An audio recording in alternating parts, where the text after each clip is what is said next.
Hi, pup. I know you love seeing yourself in the camera. You weird little dog.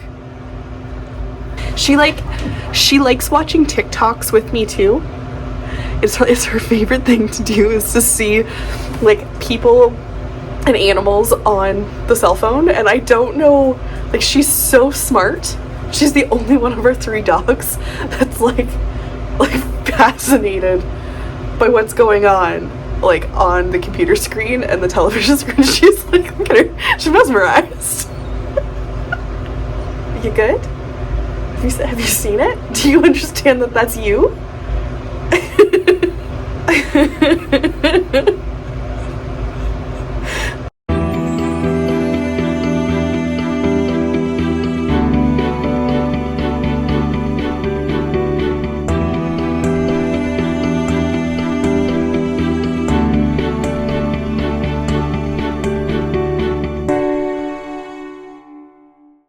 Hey everyone, it's Brittany from Green Bee Flowers. So the weather went seasonal. So we got some snow and we're kind of been hovering around the freezing mark.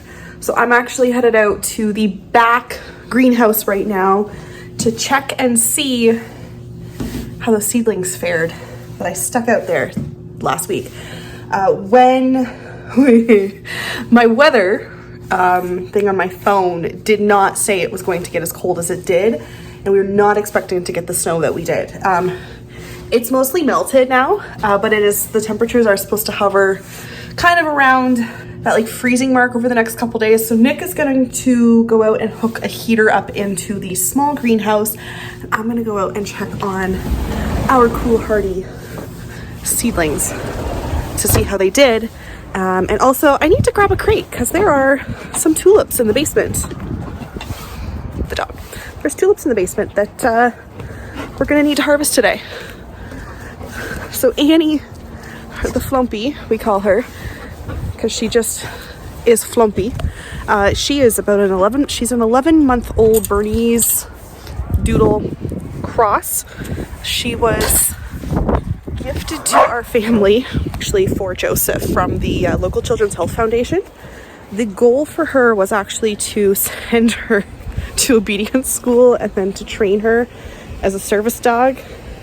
And while she is incredibly well-intentioned, she's a little too hyperactive, so I'm not sure she's gonna pass the personality test on those, but she's a blast to have. So you guys are seeing this the same time I am. Okay, so far it's balmy in here. It's not super duper warm, but it's not as cold as I was expecting it to be, which again shouldn't surprise me. It is a greenhouse. But I think I just, I still always worry. The tulips, of course, loving this. They're looking so great. We have a variety here called Copper Image, and it's starting to put out buds. It's going to be probably another week and a half yet. So yeah, so it's got buds. These have to color up quite a bit yet. Hoping actually next week for Easter, these will be ready to go. Same thing with the Fantasy Lady tulips. You can see in here, they're starting to get some buds on them as well. Now, if I was harvesting these ones specifically for the wholesaler, this is where I would grab them. They like the buds really tight and just with a little bit of color on the top. Now, the Fantasy Ladies are a double tulip, so regardless of that, I would still wait until they are just a fuller bud with more color. It just gives the fantasy, like the double tulips, a chance to open properly. Down here, we have the Pink Impressions, which are looking good. Now, these are a single tulip. They are a lot taller just by their nature. You can hear the dogs whining in the back. So these are looking really good as well. They don't mind the cold, so we will leave them like this for a while yet. Now, unsurprisingly, Larkspur, Delphinium, the Feverfew, these all look really, really good. Same thing with the Nigella, not surprised. The Thistle actually was the one I was a little bit more worried about, but it's quite happy out here. And then the Rudbeckia as well. It's looking really nice across the line. So I'm happy about that.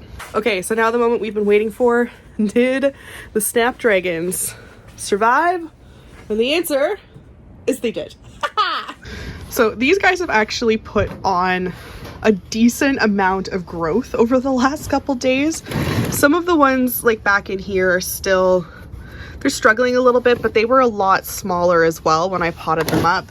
I'm happy to see that we're finally getting, you know, that second set of leaves on a lot of these. They look like they're starting to look so much better. All is not lost. And these are the early sunset mix. Both of these trays, the Potomac, the berry varieties are still downstairs. So yes. We also have some dying eucalyptus. I don't know. It might make it. I'll cut down and see if I can get some new growth going from the bottom. And then over here, lavender, which survived. Oh, smells so good. And then up here we have more tulips, which as long as we get some sunshine, these guys should also be ready to go next week.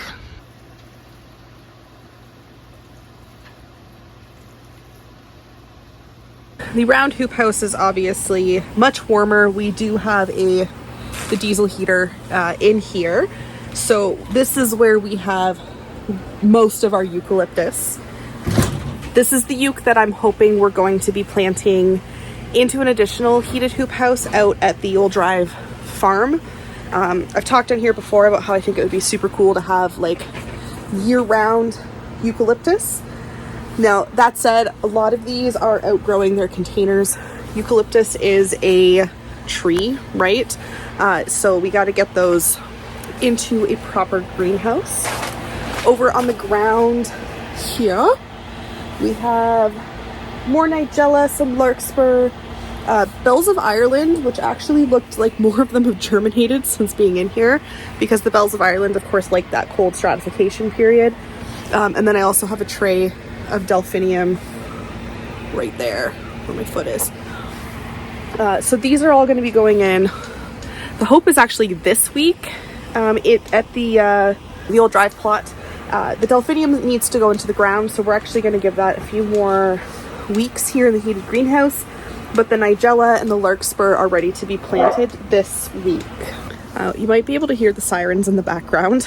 There's actually been a lot of sirens in town today. One of the transformers blew at one of the hydro stations across town. So half of the town right now does not have hydro. The girls actually closed the store early today and went home. The weather being so cold, it's actually not good. So there's so much going on. They're still going.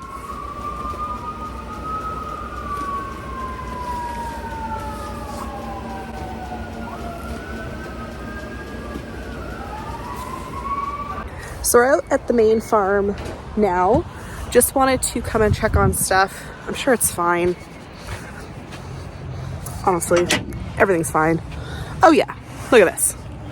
Oh, should be beautiful in here. Actually, it probably could use some water soon. Nice, what are we at? Oh look, a nice balmy 60 degrees. Perfect weather. So this whole section here, these are all salmon ranunculus from our 2023 order. So they actually look phenomenal. I think these ones are further along than our, I think, 2024 ranunculus.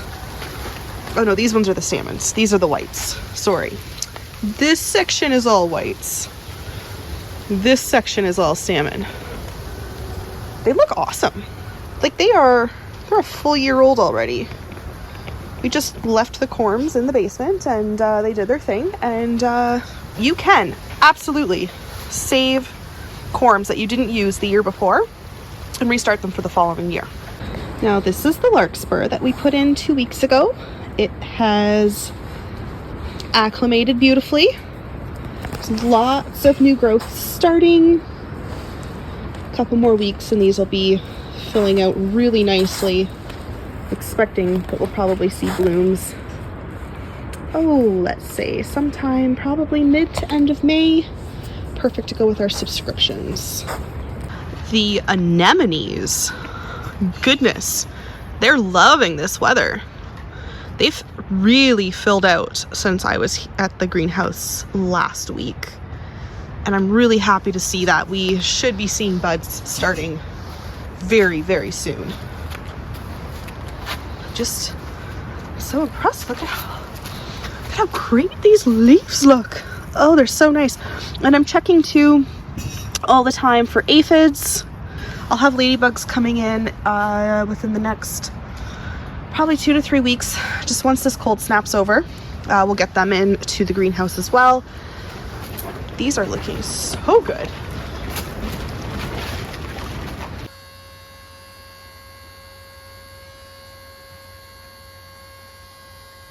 One of the challenges for greenhouse growers just everywhere in Ontario this year is the fact that we have had the cloudiest winter in like 20 years in Ontario. It's been so rainy and so dreary. And so while it's decently bright in here, we're not actually getting sun. We've had probably maybe a week of actual sunshine since we put everything in the ground here. But realistically, this is the type of weather, the cloudiness that we've had. It's kind of depressing. Wouldn't mind some sunshine. There's white stuff. Who woke up and thought that was a good idea? It's kind of like half sunny. Anyways, so I'm headed over to the daffodil patch because that happened. The one thing about the warm March that we've had is that I am on daffodil watching duty every day now, because these guys right there, they are gonna pop open any day, and I gotta be ready for those because I miss this variety every year. They always bloom out before I get a chance to come in and grab them, and I don't want to miss them this year. So now this down here is more of a traditional daffodil. These are actually really short, so we just let these bloom out for the bees every spring. But this is the stage right here. The petals are visible, and the tissue is just starting to get ripped back. This is the stage that I want to get them at if I'm bringing them to the store or if I'm bringing them for wholesale. I will show you what some of the other daffs in the field look like so you can see why I'm watching them so closely. So this is the variety that was behind me, and like they're so close, guys. Like any day now, like probably by the end of this week, most of this patch will be picked out, which is exciting. And the daffs overall are really coming on. We've got about 3,500 daffodils planted in this little area. But here's another section as well. We're like, these guys have to get a bit taller yet, but there's a ton of buds starting here too. And daff season is kind of the signifier for us that like it's go time, and we have to be ready because the flowers start coming on fast and abundantly. And then also back checking in on the delphinium patch. It's looking really nice.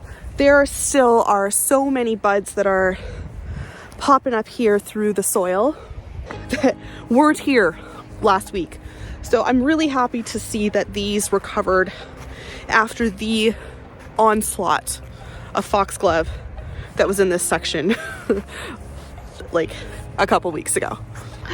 It also looks like the agrostemma has started to germinate, and there's little bachelor's buttons germinating. Whew, it's quite chilly. I just popped up into the greenhouse again for a minute just to warm up my fingers. Nick is just on the other side of the greenhouse here, covering the ranunculus that Caitlin and I put in last week with some frost cloth, just because it is going to be cold the next couple days. We obviously want everybody to survive well. There's a lot of new growth on them, so we just want to make sure that they look good. Apparently that door's locked, so we'll go around this way.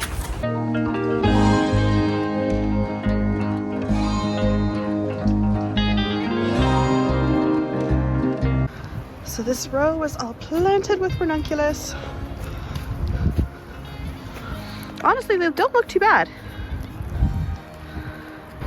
Doing all right. We're gonna cover them anyways.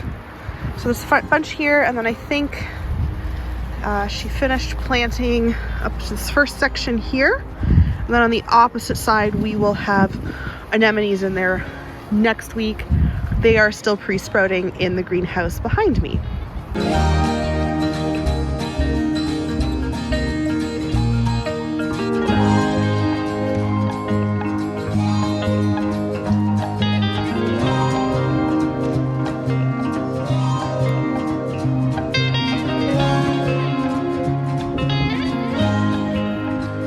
See that little guy right down there?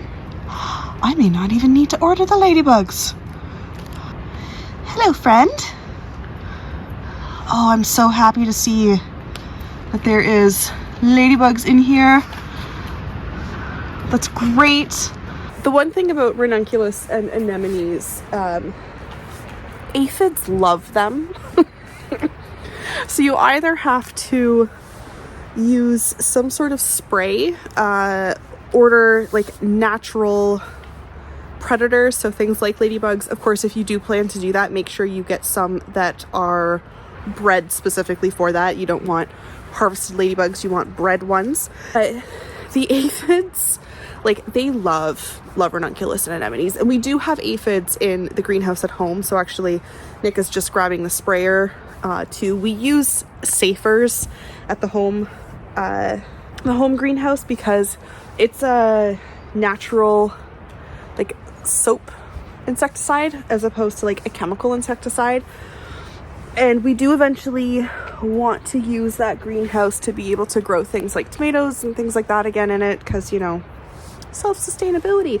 But I'm really happy to see that we have ladybug babies in the greenhouse. That's great. That means it's warm enough for them to be in here, and hopefully that actually will help to keep the aphid population under control, and I might not need to order them. So now I am downstairs in the grow room, and they're the last crate of tulips that I have in here, which are Menton. They look like this photo here. I'm going to be pulling those at the stage that they're at now, because those are going to be headed to the store for this week, and I would like them to color up more in the cooler at the store. When I am harvesting tulips for the store, I want them to be at the same like picking stage that I would be getting them at from the wholesaler, right? It's gonna give the tulips the longest bloom length, right? And it's gonna give my staff at the store the longest chance to use them. Tulips, especially once it starts to get warm, they bloom out really quickly, and so harvesting them at more of the bud stage that I have them at today is going to give them a longer life. I'm gonna actually just leave them right on their bulbs and put them actually upstairs in the garage, because it is cold enough right now that they don't need to go like into my little cooler down here. For starters, they're not gonna fit, they're way too big, but I can put them upstairs, and then we won't forget that they have to go to the store tomorrow, and the girls will be really excited about those. Collection of this we can load over.